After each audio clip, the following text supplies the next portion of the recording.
Hello. Please take the time to leave a meaningful comment, click the like button, the notify bell and subscribe buttons. Thank you. If you want to read all the stories in full, please go to www.steveuk.blog. Thank you. Short story 159, The Library Cat. Mia, a recent transplant to the bustling city, felt a hollowness settle in her chest. Her tiny apartment, despite its modern design, felt sterile and impersonal. Her new job, while intellectually stimulating, was devoid of the social connection she craved. One rainy afternoon, seeking refuge from the downpour and a respite from her solitude, she stumbled upon a charming little library tucked away on a quiet street. The library was an oasis of calm. Floor-to-ceiling shelves overflowing with well-worn paperbacks and shiny new releases lined the walls. A gentle hum of conversation and the rhythmic turning of pages filled the air. Mia inhaled the familiar scent of old paper and ink, a sense of comfort washing over her. As she wandered through the meticulously organized stacks, a flash of ginger caught her eye. Curled up on a plush armchair in the corner was a magnificent Maine Coon cat, its fur a rich reddish-brown with a white chest, shimmered in the afternoon light. Its eyes, a mesmerizing emerald green, watched her with quiet curiosity. Mia approached cautiously, unsure if the feline would welcome a stranger's touch. To her surprise, the cat stretched languidly, its body emitting a deep, rumbling purr, and nudged its head against her outstretched hand. "Hello there, beautiful," Mia whispered, gently stroking the cat's soft fur. A kind-faced librarian with silver hair emerged from behind a towering bookshelf. "That's Marmalade," she said with a warm smile. "He's a regular here. Seems to have a knack for sensing when someone needs a friendly face." From that day on, an unusual friendship blossomed between Mia and Marmalade. Every afternoon after work, she would visit the library, pick a new book, and settle into a comfortable chair with Marmalade nestled contentedly in her lap. He would purr contentedly as she read, his warmth and rhythmic rumble a soothing counterpoint to the turning pages. The library became a second home for Mia. She immersed herself in books on cats, devouring information about their history, behavior, and fascinating personalities. Her newfound passion fueled her decision to volunteer at the library, helping out with children's story time. One sunny afternoon, while enthralled by a book on feline communication, Mia noticed a peculiar pattern. Every time she finished a chapter, Marmalade would twitch his tail twice. It seemed like a signal, but what did it mean? Intrigued, Mia began experimenting. She would read different passages aloud, observing Marmalade's reactions. She noticed the tail flicks for exciting adventures with brave heroes and cunning villains. He enjoyed witty dialogues and would wrinkle his nose in disapproval at overly sentimental endings. Over time, through a series of observations and experiments, Mia cracked the code of Marmalade's tail language. She learned he craved thrilling journeys, outsmarting adventures, and witty banter. He despised overly sorrowful tales and sappy endings.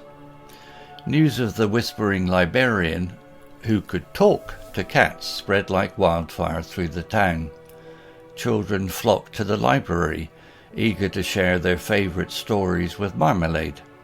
The library became a hub for children and their feline companions. Mia's once empty days were now brimming with activity. She had found a community at the library, a loyal friend in Marmalade, and a unique talent for understanding cats. Every day, surrounded by the gentle hum of conversation, the rustle of turning pages, and the soft purrs of contented cats, Mia felt a surge of warmth and belonging. The library, once a refuge from the rain, had become a place where Mia discovered her voice, her passion, and a friendship unlike any other, all formed through the language of purrs and tail flicks. One particularly bustling afternoon, as children excitedly shared their favourite fairy tales with Marmalade, a local reporter entered the library. Intrigued by the commotion, she approached the librarian. The librarian, with a mischievous glint in her eyes, explained the peculiar connection between Mia and Marmalade. The next day, a headline splashed across the local newspaper: "Whispering Librarian Cracks Cat Code." The article chronicled Mia's connection with Marmalade, her unique talent for understanding cat communication, and the joy it brought to the children of the town. Suddenly, Mia found herself thrust into the spotlight. Interview requests poured in, and the library became a tourist destination for cat lovers from all over the city. Mia, initially overwhelmed by the sudden attention, found her comfort in Marmalade. He would sit beside her during interviews, a calming presence amidst the flurry of activity. As Mia adapted to her newfound fame, she realized it offered a chance to do more than just understand cats. She began hosting workshops on cats' behavior and communication, teaching people how to better understand their feline companions. The library transformed into a haven not just for book lovers, but for cat lovers and their furry friends. Mia continued her newfound path with a newfound purpose. The workshops proved immensely popular, with people from all walks of life attending. From seasoned cat owners to nervous first-time adopters, Mia offered practical advice and debunked common myths. One afternoon, a young boy named David entered the library, clutching a skittish Siamese cat named Luna. Luna hissed and arched her back, clearly terrified by the unfamiliar environment. David, on the verge of tears, explained that Luna had been a stray he'd recently adopted, but they just couldn't seem to connect. Mia observed Luna's behavior and noticed her dilated pupils and flattened ears. She recognized the signs of fear and anxiety. Instead of bombarding Luna with attention, Mia suggested David create a quiet, safe space for her with a cozy bed and a scratching post. Over the next few weeks, Mia guided David through techniques to build trust with Luna.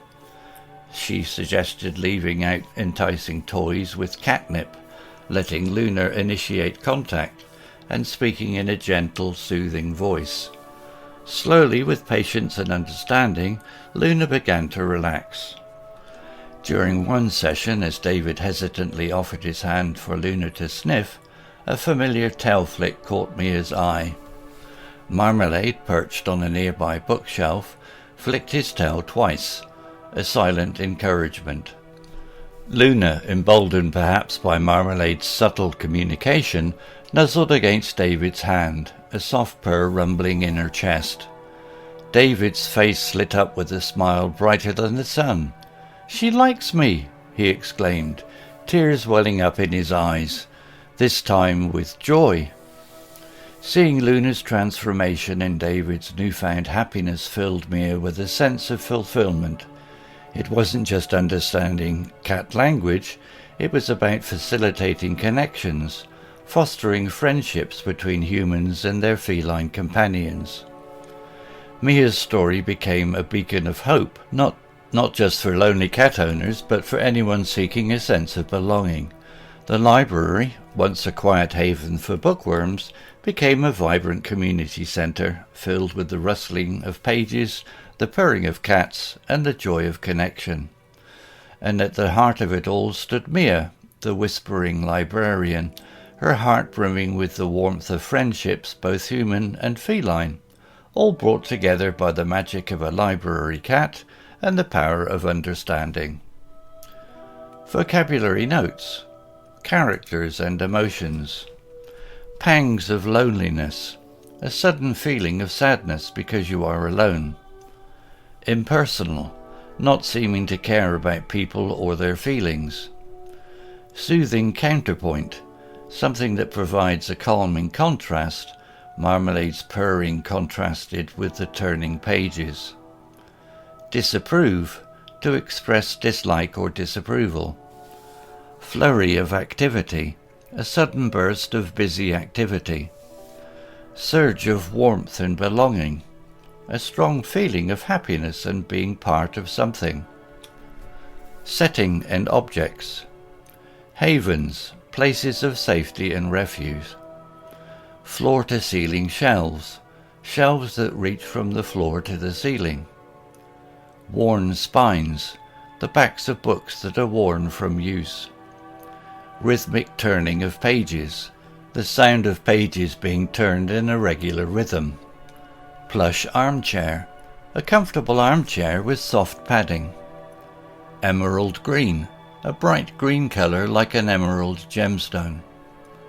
Tail language, a way of communicating using tail movements, specific to cats in this story. Modern design, a design that is stylish and up-to-date. Actions and speech. Stumbled upon, found something by chance. Approached cautiously, moved towards something slowly and carefully, unsure of the reception. Nudged its hand, gently pushed its head against something. Marmalade nudged Mia's hand. Whispered, spoke very softly. Immersed herself in, became completely absorbed in something. Mia with cat books. Cracked the code, figured out a secret code. Mia understanding Marmalade's communication. Thrilled journeys, exciting adventures. Outsmarting adventures, stories where the hero uses intelligence to overcome challenges.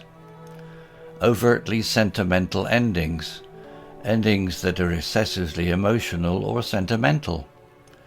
Debunked myths, proved that something people believe is not true. Figurative language, hollowness settle in her chest.